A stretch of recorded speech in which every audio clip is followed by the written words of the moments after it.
नमस्कार दोस्तों।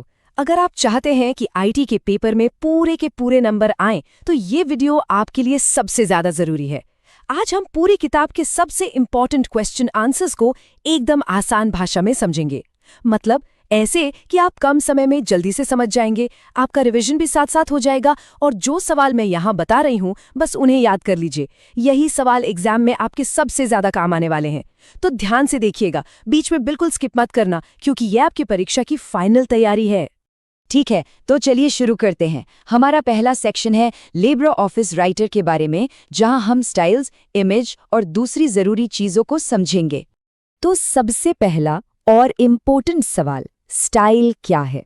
देखिए दोस्तों, स्टाइल का मतलब होता है किसी डॉक्यूमेंट की सजावट का तरीका। जब हम बार बार एक जैसा फॉन्ट, साइज और कलर लगाते हैं तो उसे आसान बनाने के लिए स्टाइल का इस्तेमाल करते हैं।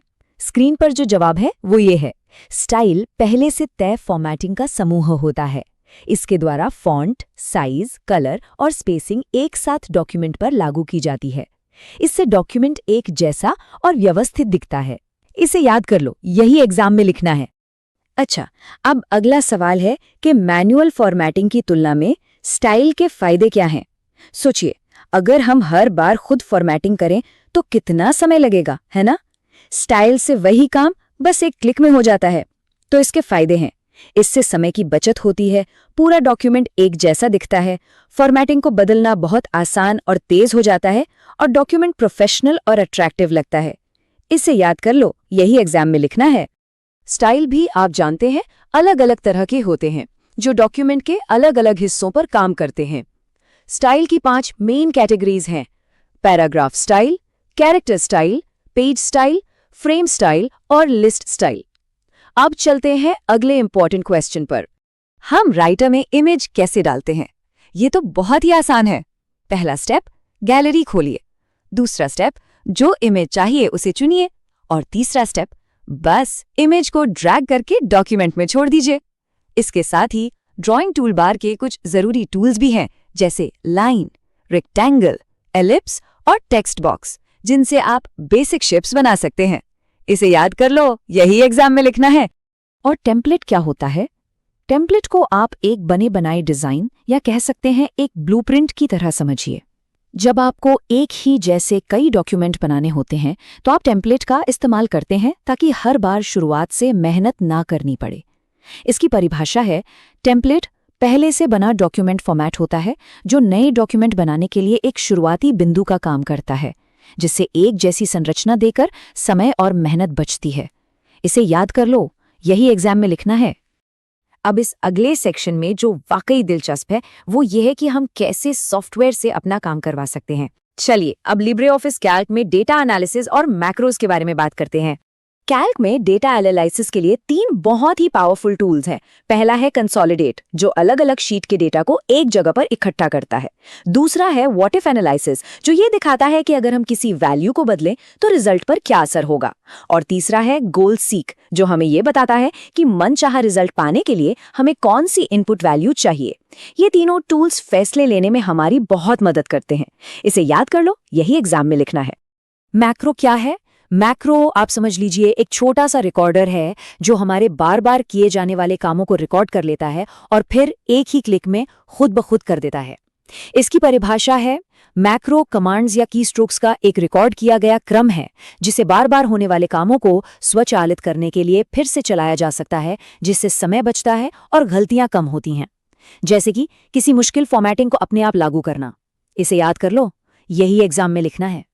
मैक्रो बनाते समय उसका नाम रखने के कुछ सिंपल लेकिन बहुत जरूरी नियम हैं, ताकि कोई गड़बड़ी ना हो। पहली बात, नाम में कोई स्पेस नहीं होना चाहिए। दूसरी, नाम किसी नंबर से शुरू नहीं हो सकता। और तीसरी, नाम आसान और मीनिंगफुल होना चाहिए। अब चलते हैं अगले इंपॉर्टेंट क्वेश्चन पर। चलिए अब स्प्रेडशीट के कोलैबोरेटिव फीचर्स के बारे में बात करते हैं। मतलब हम सीखेंगे कि डेटा को अच्छे से कैसे लिंक और शेयर किया जा सकता है। हाइपरलिंक 2 तरह के होते हैं, रिलेटिव और एब्सोल्यूट। इसे एक आसान उदाहरण से समझते हैं। रिलेटिव हाइपरलिंक आपके मोहल्ले के पते जैसा है, अगर आप घर बदलेंगे तो पता भी बदल जाएगा। वहीं एब्सोल्यूट हाइपरलिंक एक पूरा फिक्स्ड ग्लोबल एड्रेस जैसा है, जो कभी नहीं बदलता। इसीलिए रिलेटिव लिंक लोकल फाइलों के लिए अच्छा है और एब्सोल्यूट लिंक इंटरनेट की वेबसाइट्स के लिए सबसे बेस्ट होता है। इसे याद कर लो, यही एग्जाम में लिखना है। स्प्रेडशीट शेयर करने का क्या मतलब है? इसका सीधा सा मतलब है कि एक ही फाइल पर एक ही समय में कई लोग एक साथ काम कर सकते हैं। ये टीम वर्क के लिए बहुत ही यूजफुल है। इसकी परिभाषा है, यह एक ऐसी सुविधा है जो कई उपयोगकर्ताओं को एक ही स्प्रेडशीट तक एक साथ पहुंचने और उसमें बदलाव करने की अनुमति देती है, जिससे टीम वर्क और सहयोग में आसानी होती है। इसे याद कर लो, यही एग्जाम में लिखना है। जब कई लोग एक फाइल पे काम करते हैं तो बदलावों को देखने के दो तरीके हैं, मर्जिंग और कंपेयरिंग।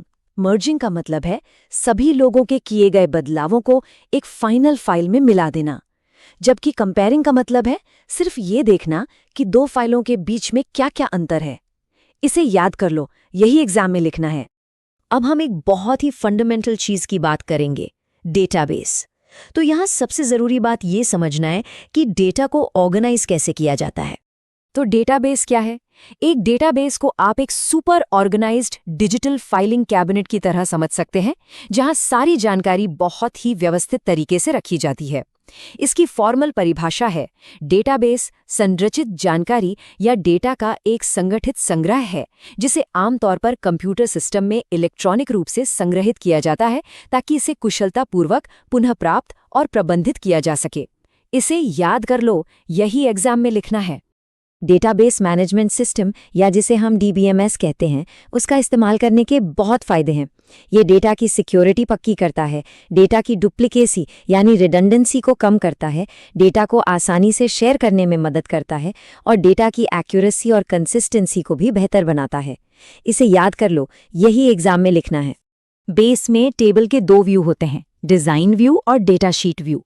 डिज़ाइन व्यू टेबल का स्ट्रक्चर बनाने के लिए होता है, मतलब उसका ब्लूप्रिंट तैयार करने के लिए, जबकि डेटा शीट व्यू उस टेबल में असली डेटा भरने और देखने के लिए होता है, यानी ये हमारा वर्किंग व्यू है। इसे याद कर लो, यही एग्जाम में लिखना है। चलिए, बेसिक तो हो गया, अब डेटाबेस के कुछ और एडवांस विषयों पर चलते हैं, जैसे रिलेशनशिप्स, क्वेरीज और फॉर्म्स। और ये बहुत शानदार तरीके से दिखाता है कि हम सब कुछ एक साथ कैसे जोड़ते हैं। डेटाबेस में टेबल्स के बीच संबंध बनाए जाते हैं। दो मुख्य प्रकार हैं, 1-to-1 और 1-to-many।